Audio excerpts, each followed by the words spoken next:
Hi, my name is Rizky and you're watching acreativealt channel. Zoom meeting has been the new standards of any of our meetings. In the past, whenever we are going out for a meeting, especially if the person that you meet are actually your clients or someone that is very important for you, you will tend to try to look your best or at least dressed up.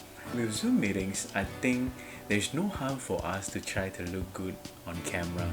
So here are a few tips on how to look better on your Zoom meeting. And I'm going to do something different. I'm going to do an animated style for this particular video. Most of us are working from home on a laptop. Firstly, lighting is important. Put a light in front of you. Don't worry, you don't need a professional light. An IKEA lamp will do. Or a desk light. Next, sit a distance away from your background to get a little bit of depth of field. Then, raise your laptop so that your camera is at your eye level.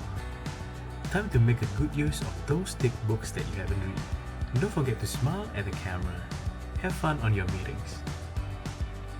So just a quick tip for all of you guys who are currently doing Zoom meetings on a daily basis at this point of time. I hope this video is useful. Stay healthy, stay safe, and I see you next time.